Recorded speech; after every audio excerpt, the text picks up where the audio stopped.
हम्म। तो यही मैं बता रहा था कि आप कोई भी, लेकिन हमारे समाज में इतना अंधापन है।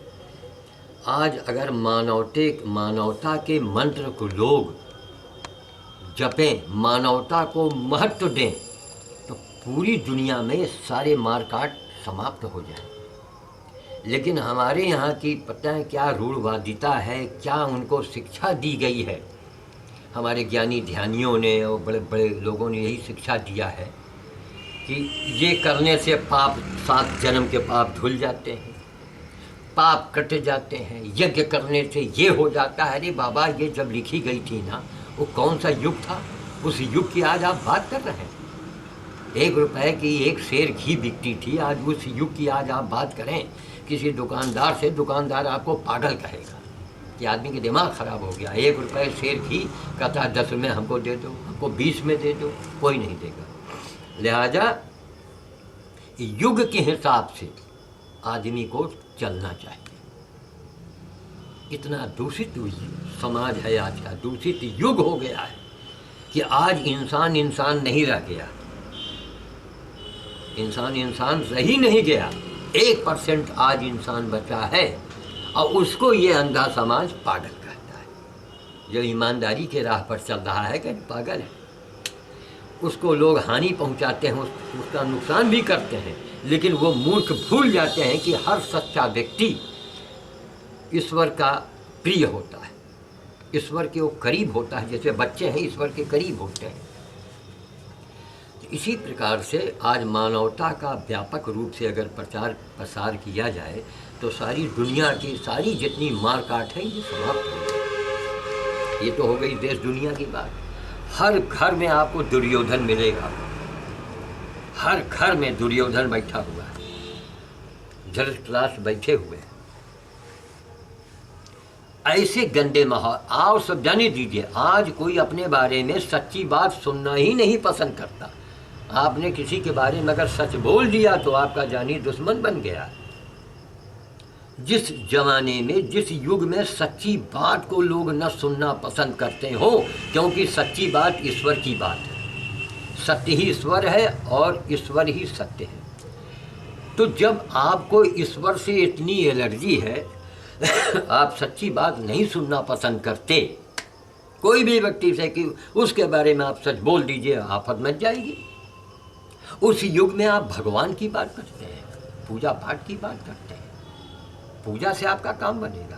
कुछ नहीं बनेगा, और बना है आज तक किसी का। इसलिए आज केवल मानवता को धारण करें, भूखे सो जाएं, भूखे मर जाएं, लेकिन बेईमानी न करें। क्यों? बेईमानी का परिणाम आपको नहीं, आपके परिवार को भोगना पड़ेगा। और कुछ ये ब्रह्मा जी का विधान है, करता कोई है भोगता कोई है। ये बड़ा अजीबोगरीब तमाशा है। बहुत से बाप हैं, एक बदमाश टाइप के हैं, लड़के उनके सीधे हैं। अब बाप के साथ अगर अहित हो गया, जैसे शराब पीने वाला आदमी है, तो वो तो अपने तो गया ही, पूरे परिवार को तबाह कर देता है। तो चूंकि लोगों के दिमाग में यह भरा है कि राम राम जपना और पराया मान अपना, ये लोगों के दिमाग में भरा है। वो गंगा स्नान कर लो, मौनी अमावस्या में स्नान कर लो, यहाँ चले जाओ, ये तीर्थ घूम जाओ तो सारे पाप आपके धुल जाएंगे। इसी कारण से आज मेरे यहाँ पाप बढ़ता ही जा रहा है। सासुओं को देखिए, जो सास कही जाती है, हर बहू को वो नौकरानी से बदतर समझती है, और राम राम जप रही, माला जप रही, बहू को कष्ट दे रही, बहू को जला भी रही, जला के मार भी रही, और फिर भी माला जप रही हैं। और अगर वो पंडित को बुलाती है तो पंडित जी हाँ हाँ कथा पंडित जी कह दे रहे हैं दक्षिणा।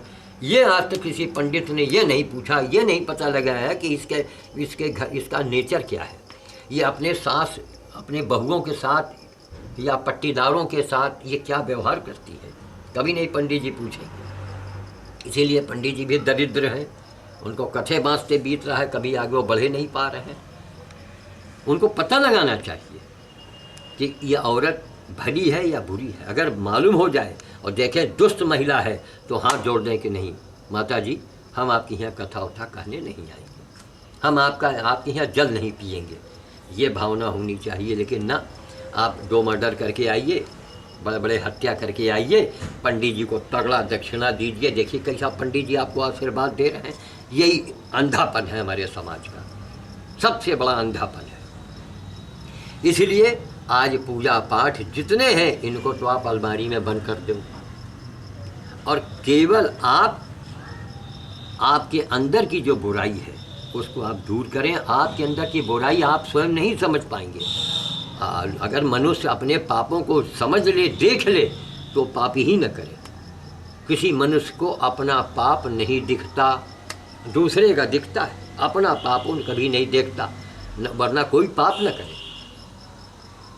इसलिए आप आज के ज़माने में आज के युग में कर युग है, आप सेवा का काम करें और ईमानदारी से जीवन बिताएं।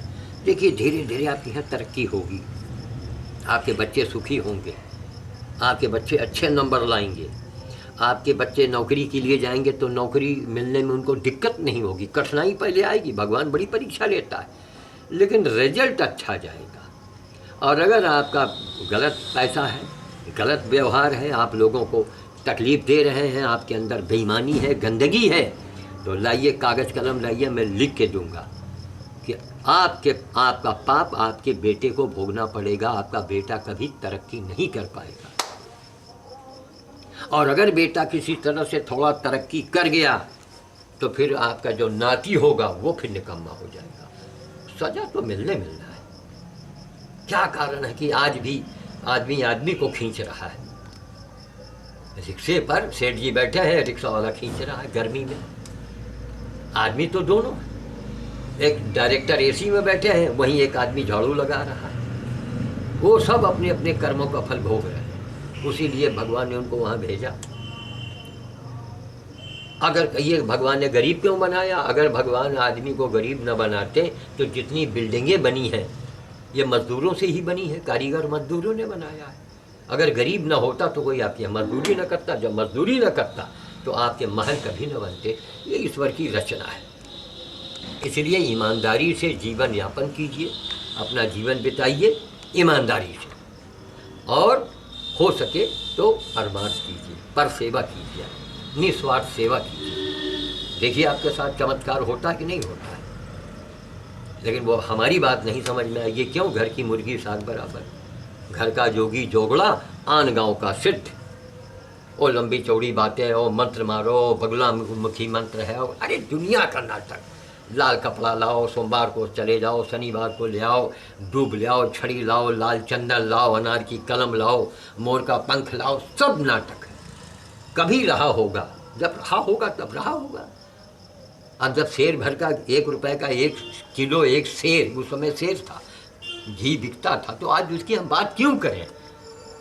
क्या फायदा उस बात को करने से? इसीलिए कोई भी धर्म कर्म, जितना पूजा पाठ, हाथ जोड़िए, मंदिर है हाथ जोड़िए, लेकिन वहाँ शंकर जी से हाथ मत मिलाइए। 2 घंटा बैठ के मार चंदन मार वो क्या शंकर जी की स्तुति पढ़ रहे हैं। टीवी ऑन कीजिए, वो बताएंगे ये कीजिए, ये कीजिए, पानी में ये प्रवाहित कीजिए, कोयला खिला, दुनिया का आडंबर बताएंगे। अरे बाबा, सब नीलम पन्ना पुखराज पहन के सारे टोना टुटका अगर आदमी काम करने लगे तो जितने ज्योतिषाचार्य हैं ये तो प्रधानमंत्री बन जाए। रावण था विद्वान कि उसने काल को, ग्रहों को कैद में कर रखा था। तो इसी प्रकार से हमारा यही कथन है कि आप सेवा का कार्य करें। सेवा परमो धर्म कहा गया। सेवा का काम कीजिए, आपका काम बन जाएगा। और ईमानदारी को अपनाइए। जब तक आपका मन सही नहीं होगा, मन सही नहीं होगा तो मंदिर जाने से कोई लाभ नहीं। मन सही नहीं तो ये सही नहीं तो वो सही नहीं। और भगवान तो हम लोगों की वो है, एक बैंक का बाबू है, जो आप जमा करेंगे वही आपको दे देगा। गीता भी यही कहती है, जैसा कर्म करेगा वैसा फल देगा भगवान। इसी तरीके से अपने को सुधारें, अपने कर्मों को सुधारें और पर सेवा करें। कलयुग में मात्र एक देवता हनुमान जी हैं सुनने वाले, इसलिए हनुमान जी की सबसे बड़ी पूजा, सबसे बड़ी सेवा अगर कोई है वो है बंदर भोग। वो आप करें, उससे आपका बड़ा काम बनेगा, बड़े लाभ मिलेंगे। धन्यवाद।